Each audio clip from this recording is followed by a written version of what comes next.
उसको लगता है हम सुरक्षित यार वहां दे दो। ये उस समय गलियारों में बहुत चर्चा थी कि बोले कभी नहीं करेंगे यहां बैठे हुए। क्यों? क्योंकि उनका कुछ जाएगा, और इसलिए, और बगे पंचायत का हो जाता है, 50% तक पहुंच गए। मैं राजनीतिक दृष्टि से और भी एक बात समझाना चाहता हूं साथियों। आज से 25 साल 30 साल पहले जिसने भी विरोध किया, तो विरोध राजनीतिक सतह से नीचे नहीं गया था। आज ऐसा समझने की गलती मत करना। पिछले 25-30 साल में ग्रास रूट लेवल पे पंचायती चुनाव व्यवस्थाओं में जीत करके आई हुई बहनों में एक पॉलिटिकल कॉन्शियसनेस है। वे ओपिनियन मेकर हैं ग्रास रूट लेवल पे।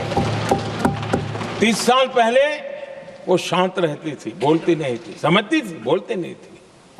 आज वो वोकल है, और इसलिए अब जो भी पक्ष विपक्ष होगा, वो जो लाखों बहनें कभी न कभी पंचायत में काम कर चुकी है, प्रतिनिधित्व कर चुकी है, जनता के सुख दुख की समस्याओं को गहराई से देखा है, वो आंदोलित है। वो कहती हैं कि झाड़ू कचरा वाले काम में तो हमें जोड़ देते हो, वो तो परिवार में भी पहले होता था, अब हमें निर्णय प्रक्रिया में जोड़ो। और निर्णय प्रक्रियाएं विधानसभा में और पार्लियामेंट में होती है।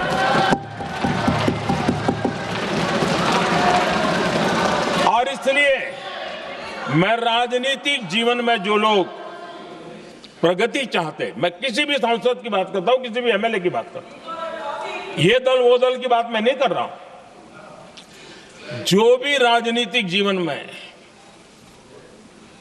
सफलतापूर्वक आगे बढ़ना चाहते हैं, उनको ये मान के चलना पड़ेगा कि पिछले 25-30 साल में लाखों बहनें ग्रास रूट लेवल पर लीडर बन चुकी हैं।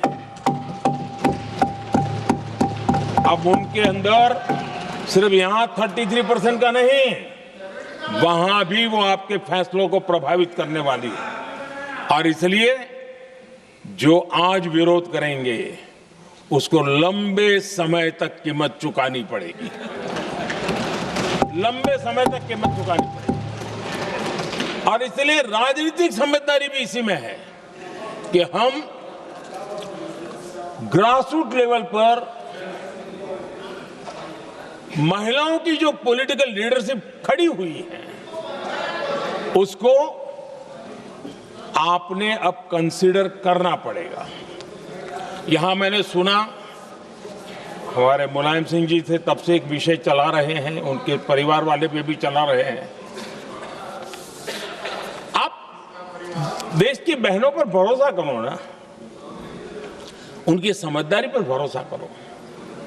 एक बार 33% बहनों को यहां आने दो, आकर के उनको निर्णय करने दो, किसको देना है, किसको नहीं देना है, इस वर्ग को देना, उस वर्ग को देना, करेंगे वो निर्णय। हम उनके सामर्थ्य पर आशंका क्यों करते भाई? एक बार आने तो दो, उनको आने तो दो। जब आएंगे तो 34 पे,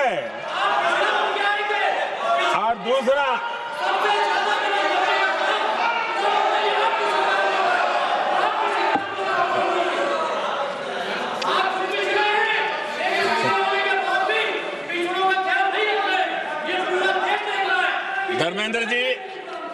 धर्मेंद्र जी, मैं आपका बहुत आभारी हूं कि आपने मेरी पहचान करा दी।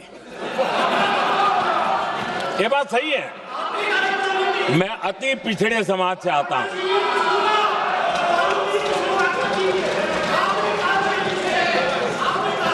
धर्मेंद्र जी, मैं आपका बहुत आभारी हूं, और अखिलेश जी मेरे मित्र हैं तो कभी कभी मदद कर देते हैं।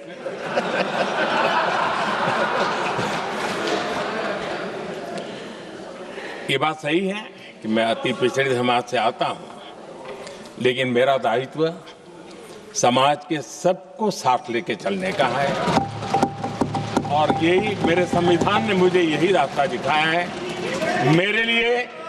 मेरे लिए संविधान ही सर्वोपरि है, और इसलिए और ये संविधान की ताकत है कि मेरे जैसा अत्यंत छोटे समाज का, अति पिछड़े समाज के व्यक्ति को इतना बड़ा दायित्व देश ने दिया।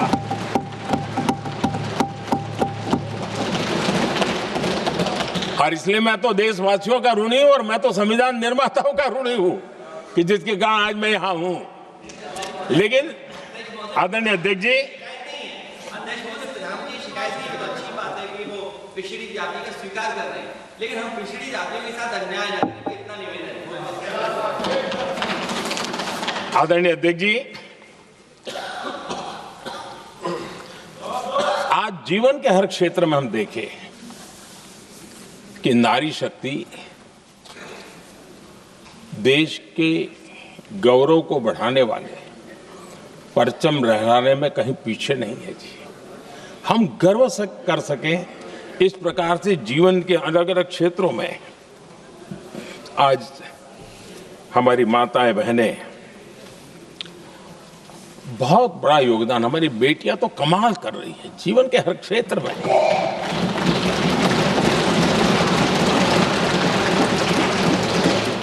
इतना बड़ा सामर्थ्य,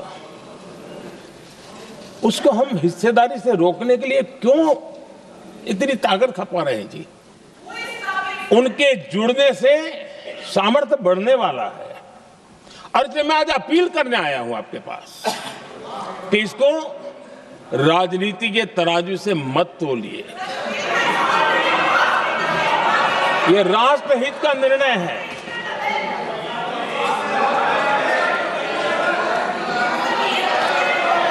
आदरणीय अध्यक्ष जी, आज का हमारे सामने अवसर एक साथ बैठ करके एक दिशा में सोच करके विकसित भारत बनाने में हमारी नारी शक्ति की भागीदारी को एक खुले मन से निर्णय करने का अवसर है, स्वीकार करने का अवसर है। और मैंने जैसा पहले ही कहा कि आज पूरा देश और विशेष करके नारी शक्ति हमारे निर्णय तो देखेगी, लेकिन निर्णय से ज्यादा हमारी नीयत को देखेगी।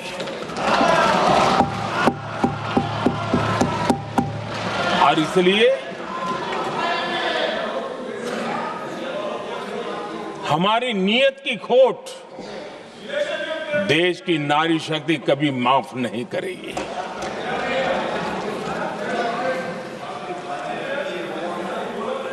आदरणीय अध्यक्ष जी, 2023 में इस नए सदन में हमने सर्वसम्मति से एक प्रकार से इस अधिनियम को स्वीकार किया था। पूरे देश में खुशी का वातावरण बना, उस पर कोई राजनीतिक रंग नहीं लगे और इसलिए वो कभी राजनीतिक इश्यू भी नहीं बना। तो एक अच्छी स्थिति है। अब सवाल ये है कि हमें कितने समय तक इसको रोकना है। अब यहां जो लोग जनसंख्या वगैरह के विषय उठाते हैं, क्या आपको मालूम नहीं है? मैं चाहूंगा कि अमित भाई अपने भाषण में इन सारी चीजों का उल्लेख करेंगे, जब कि हमने जनगणना के संबंध में कब कब क्या क्या किया था, बाद में कोविड आया, उसके कारण क्या मुसीबत आई, कैसे रुकावटें आई, ये सारी बातें हम सबके सामने हैं, इसमें कोई विषय नहीं है। लेकिन पिछले दिनों जब हम 23 में चर्चा कर रहे थे, तब भी व्यापक रूप से बात ये थी कि इसको जल्दी करो। हर कोई कह रहा था जल्दी करो। अब 24 में संभव नहीं था क्योंकि इतने कम समय में करना मुश्किल था। अब 29 में हमारे पास अवसर है। अगर हम 29 में भी नहीं करते तो ये स्थिति क्या बनेगी हम कल्पना कर सकते हैं। फिर हम देश की माताओं बहनों को ये विश्वास नहीं बना पाएंगे कि हम सचमुच में प्रयास सच्चे अर्थ से कर सकते थे। और इसलिए समय की मांग है कि अब हम ज्यादा